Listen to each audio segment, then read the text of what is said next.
30 years ago, during the 1989 U.S. Open right here at Oak Hill, 4 men made a hole-in-one during the second round on hole number 6 in a span of just 2 hours. It's a feat unmatched in golf history and likely will never be touched. Here is the story of that day, told by the few who witnessed it and the players who made it happen.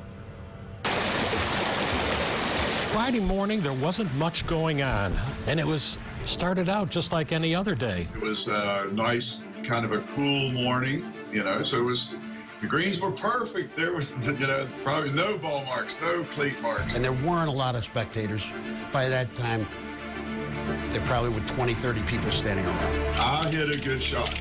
Did I think it was going in the hole? No. Hey, the crowd's saying something down there, and it's going to the hole. Wow, this is fun. This is fun. Let's go. Wow, it's in the hole. It wasn't more than, not even an hour later, and then Weeby hits one. I was so mad getting to that tee because I had just double bogeyed number 5. Even when the ball went in, never forget handing my caddy the club and saying, that will take care of that double on the last hole. And then I think, what a jerk I was. I should have, if I did it again, I'd try to do a handstand or a cartwheel or something to celebrate.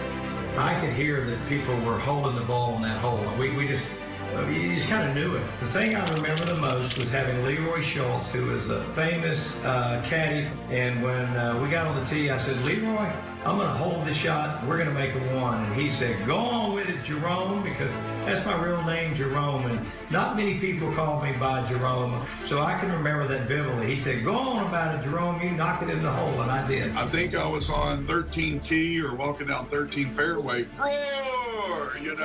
So the buzz was exciting because there's another one. Or could it be another one? You could tell the crescendo was building as these hole-in-ones continued to happen. There was a buzz on that tee. I mean, I don't know how many people were on that tee when we got there, but it was circled with fans. There was standing room only. Everybody was crowding around. Am I going to get to see another one? My caddy at the time, Dave McNeely, he's walking ahead of me, and this marshal comes up to him and says, they're making ones on this hole. They're making ones on this hole. And this is how you do it. You got to hit it. And Dave McNeely said, hey, you can't give us advice. You're going to get my man disqualified. As it's in the air, this marshal's jumping up and down. He says, that's it, that's it. And the thing bounced on the ball on the green, rolled to the left, and went in the hole. And this guy went, more berserk than I did. I don't know if it was disbelief as much as, you got to be kidding me. There's another hole-in-one? When mine went in, we were all just dumbstruck, honestly. All 4 of them were kind of like, because we're awestruck a little bit, even after they all came into the media room and had hours to digest it. I remember all my buddies, not all of them, most of them saying, well, hell, there were 3 other guys. It wasn't that hard. With that pin placement, it was a little bit of a bowl, and just they put it in that spot, and the guys took advantage of it. The pin placement was not easy, but it did definitely, the 2 that fed off of the slope made it easier. If you're going to have any benign conditions or softness to the golf course, it's going to be early. It's not going to be late. It just happened to be the right day. The greens were soft enough because it was a very mushy week. If the greens had been firm and fast, I think the ball would have released a little bit further up the slope, and then it would have hung up and not come back down. So, there were a lot of factors that made that shot a little easier that day. Where the story gets to be fun is this is being witnessed by the marshals, the players, and the spectators. There is no media. When the third one happened, there was kind of a mass exodus from the press tent to get out there and see what was going on. I mean, it started after the second, but really the third one, it was, oh my God. This guy from Tennessee comes out there. I said, you're going to have to wait a few minutes. I got the New York Times next. And then a friend of mine called me the next day and says, you're in the Las Vegas papers being quoted. I think I probably did 7 or 8 interviews. There was a cameraman from Buffalo watching our group with a camera in his shoulder.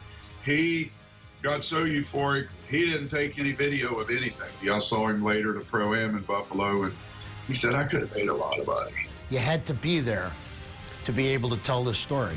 And there aren't a lot of us who could tell this story. I did go out there Saturday, remember there being a lot of people there. Like everyone wanted to just even sit there where this had happened.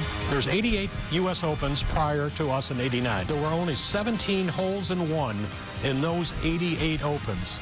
So to have 4 in one day, in one event, in a period of 2 hours, it's incomprehensible. Be part of, like I said, one that's in the Hall of Fame is an unbelievable feat. By 4 knuckleheads playing golf, that's pretty cool.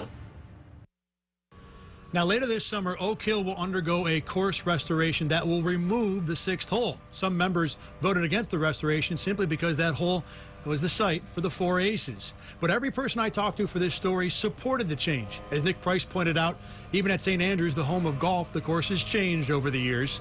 And as Jerry Sullivan said, you can't erase the history.